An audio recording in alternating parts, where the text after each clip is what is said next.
Welcome to LifeBlood. This is George G, and the time is right. Welcome to today's guest, strong and powerful Brian Gryn. Brian, are you ready to do this? Let's do it, George. All right, let's go. Brian is an intermittent fasting expert. He's a wellness coach, an author, and a human movement specialist. Brian, tell us a hmm little bit about your personal life, some more about your work, why you do what you do. Yeah, well, gosh, I've been in health and wellness for 20 years now. I did it just in the beginning for myself and then realized I really enjoyed it and wanted to help others. So I've been training individuals in and out of small studio for almost over 15 years. And yeah, I enjoy helping others, and health and wellness is obviously a big a big growing field. It's been growing for a while, and yeah, I'm passionate about it. And some people that get in the health and wellness have a huge story as if they lost 50, 60, 70 pounds. I don't have that story, but I've helped others do that, so that's gratifying. Yeah, well, I appreciate that. Yeah. Yeah, it's an interesting thing, right? Do I have to have gone through some kind of massive personal transformation? Do I have to have gotten out of $1 million of debt to become a successful financial advisor? Do I have to be 400 pounds and lose it? Well, no, certainly not.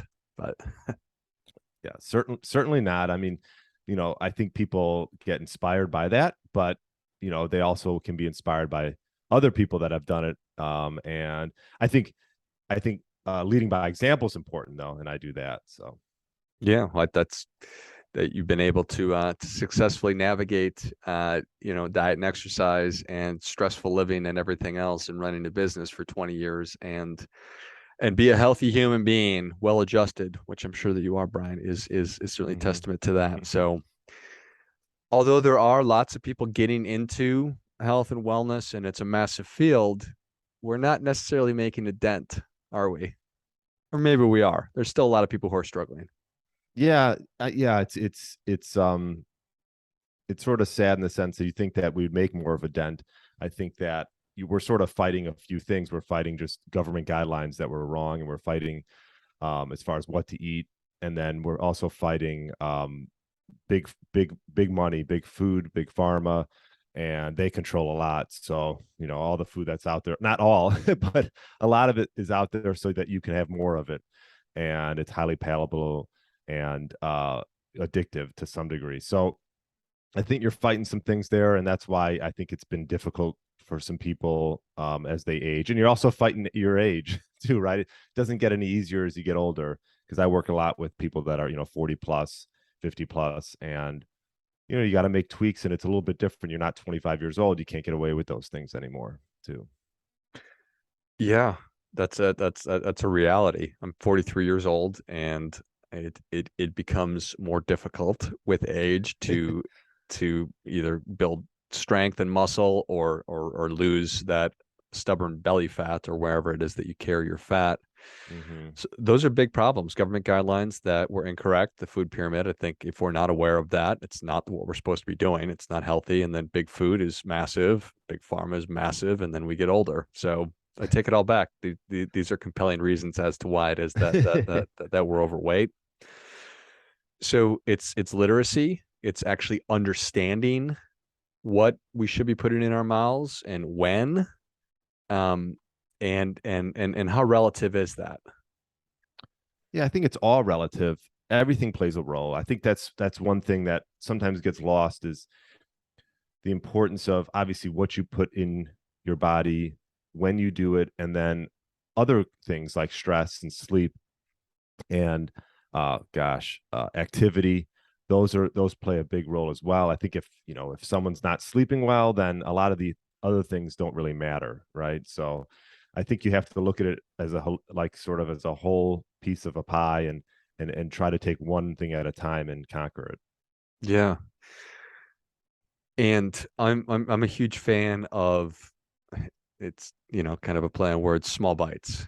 I can't lose 50 pounds in a week, and I just can't make big changes all at once. So if I know, okay, I could take small bites and just need to exercise 20 minutes this time or little things here or there, then I can get my arms around it versus trying to tackle this huge problem all at once. Yeah, I mean, I think more people should follow that that rhetoric. I mean, take one thing at a time, do small things. I mean, the bottom line is a lot of times people come to me and they've put on 20, 30 pounds, but they haven't done that in a year or two. This has been Right. done over this has been done over like decades, right? So it's like you can't expect to lose that weight so quick as well. You have to be patient. And I think that's a big thing, is being patient. Even if you can get to the point where it's a pound a week, I think is just a good place to start, but not even getting so caught up in the scale, more so just um, doing the small things every single day that that'll make a difference, and add it up after a year or two or three. But that's not necessarily sexy, right? So we need to change our perspective on what sustainable health really is. Yeah, I mean, I think that you, for example, I'll just say, like, I talk about fasting, right? Like, fasting's, you have a lot of tools. Fasting's a tool. I think it can be overdone. I think that it's a great way to give you boundaries. And I think boundaries for people can really help, because if we don't have those, then, well, if we don't have a time that we're going to actually cut off our eating window at, let's say, 7, 8 o'clock, then that's when late night snacking comes into play. And that's when, those bad habits just accumulate. So I think just creating these realistic boundaries that fit in your lifestyle, so it's long term and sustainable, I think is really important. Yeah, it's got to fit. If I could have the greatest wellness diet and exercise program in the world, but if I'm like, there's just no way that I'm gonna be able to do that, then it's wrong. It's bad for me then. No doubt about it. I think what happens a lot of times is, especially now because I have my own podcast, you have your own podcast, but like, especially in the health and wellness podcast, I mean, you could find something on everything. You could find a fruitarian who's thriving. You can find a carnivore who's thriving. But I think most importantly is a self-experimentation that should be done. And I talked about this on my last podcast with a buddy of mine, Brad Kearns. And there's people who do keto and they thrive and they're doing great, but there's also other people who do keto and their thyroids go in the gutter. They're not sleeping well, and they have maybe even high blood sugar from that after a while, fasting blood sugar. So yeah, I mean, I think it comes down to a self experimentation. I really do, and to find what fits into your schedule and what you can do in a sustainable manner for a long time. So how do you help people track that, or how do I go down that path of figuring out what works for me? Yeah, it's a good question. You gotta track. You gotta first find out where you're at. And I like to do DEXA scans, are great. I mean, they can be a little bit expensive, but they're all over the place now. And so that's a great way to sort of just see where you're at with lean mass, body fat percentage, bone mass, and a lot more. You probably don't need everything that it's measuring, but I would say those are the main things: fat mass and visceral fat, which is around the waist. So once you have that, then I think getting a blood panel, you don't have to do a blood panel every month, but doing it maybe every 4 months, or just sort of, that's seeing where you're at. So getting a comprehensive blood panel, doing a DEXA scan, I think is a good place to start. And then decide what you want to do, and then you can sort of reassess 4 6 months down the road. So it makes sense. So if I need to figure out where I am, and then I need and figure out where I want to go, or you Right. can inverse those certainly. Um,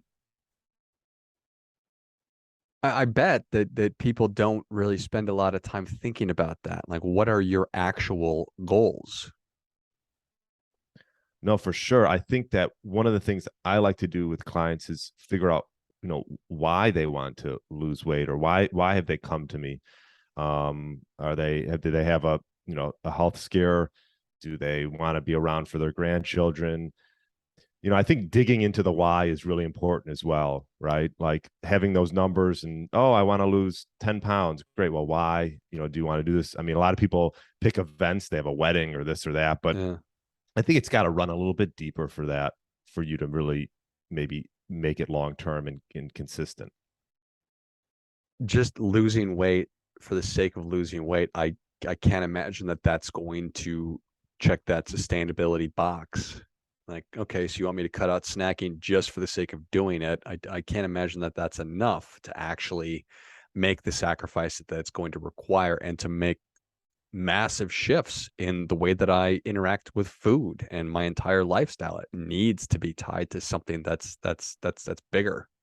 Yeah, I agree. Yeah, it won't move the needle for most people. Some people, there are some people who will, but um, uh, what's sort of the sad thing is a lot of times people wait until like there's a health scare, and they're like, "Oh, my doctor told me this," or, you know, yeah, I'm pre-diabetic, or and not that it's never too late to make changes, but I think that more people should be proactive about it before they get a health scare. Hmm.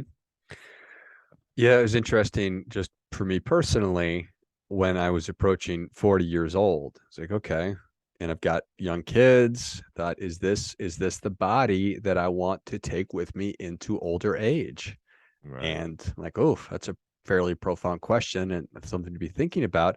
But the answer was no, that I wasn't feeling great and I needed to adjust lifestyle. I needed to stop drinking so much. I needed to pay more attention to my diet. And so it was a lot. But to your point, we need to be more proactive about this stuff. You have time to do it, but we don't have unlimited time and it gets harder as we get older.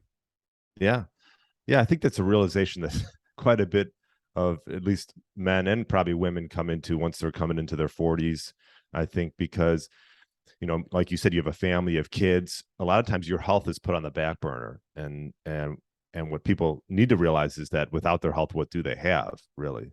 How Hmm. can they care for others and do the things that they want to do, or, help others do what they want to do? So yeah, it is a realization that a lot of people come to. And obviously being in your 40s, you still have plenty of time, but yeah, it's you know better late than never, that's for sure. Yeah. It's sort of contrary to what we think about as parents is that I want to put everybody else first and I want to give, give, give, give, give. But to your point, if I don't put myself first, then I'm not available to show up at my highest level or a high level to do the things that I want to do. So putting myself first is not a selfish thing. It's actually a very, very healthy and smart thing. Yeah, I completely agree. And putting yourself first and leading by example for your kids, right? I Mm-hmm. mean, if you're eating and you're working out, trust me, they see that, and that's habits that they can possibly ingrain as well.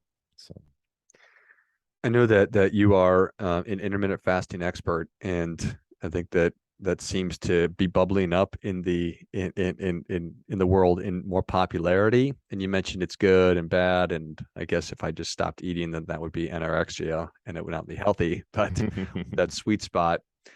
What do you think? And I'm just going to ask a personal question. What do you think about doing a 24-hour fast occasionally? yeah, I see nothing wrong with that. I think that I occasionally do them. I've I've been fasting for quite a while, intermittent fasting for quite a while, and there's days where now I'm actually testing it out and seeing how I do, and I've opened the window up a little bit more, and I've done some of the DEXAs and just seeing how it affects me, and this and that. But if you've never done fasting, I think that easing your way into it, I think if you just want to jump into a 24-hour, I mean, you should probably do it under supervision, but you'll most likely just be fine. I think we'll all be fine if we skip a meal here and there. It's not going to be the end of the world. um, but you can ease your way into that if you've never done it. Perhaps do 16-8, and then 18-6, and then 24, and then and then you're like, you know what, I'm going to just do a day fast, and skip a few meals or go from a dinner to a dinner.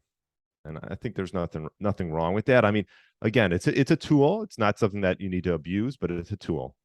Yeah, it's I think it's all super interesting. So, and given my body, so when we fast, I sort of think that, and you just correct me, tell me I'm wrong, or tell me if I'm close, that it just gives our body an opportunity to be focused on doing other things other than simply processing food. Yeah.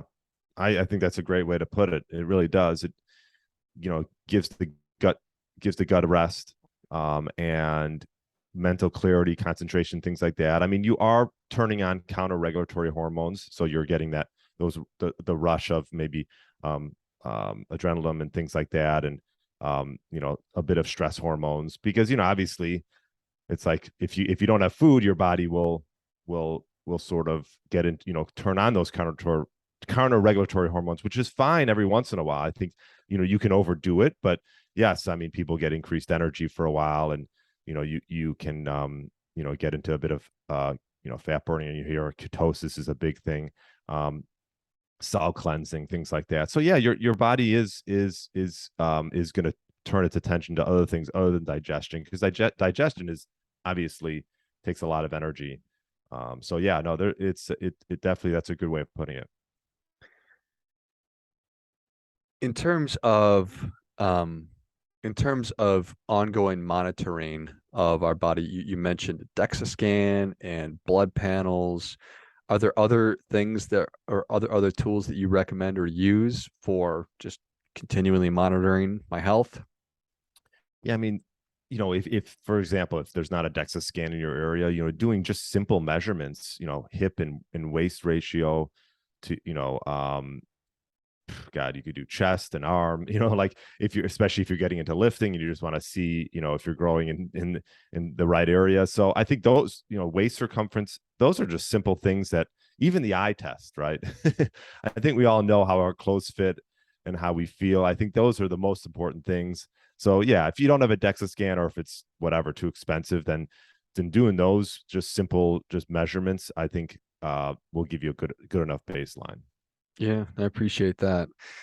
And then getting in the habit of it. I mean, for me, again, I'm always trying to figure out how can I fit this in and make it a habit so I don't have to, oh, shoot, that's right. I was supposed to do it on this day. But if I do it, the first Sunday of every month or something like that, if I take those measurements, or this is the day that I do that, um, how do you think that that's a smart thing?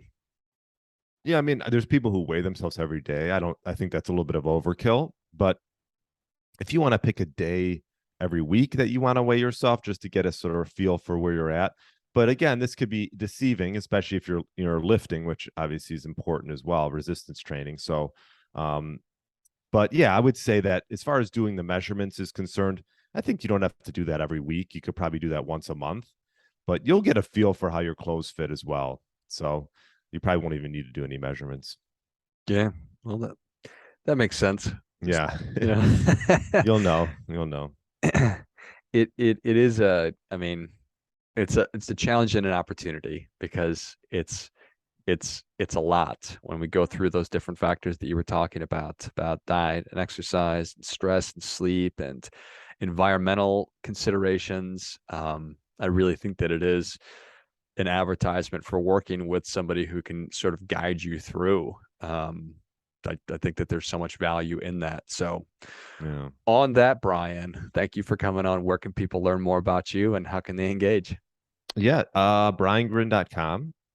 And everything's on there. I got a book coming out in like a month. So that's exciting. And Nice. yeah, you can just reach out and, set up just a short call and see if you're a fit and things like that. But I just, to go off your point, like having a coach in all areas of your life, I think, or in the areas that you really want to focus on, it's important.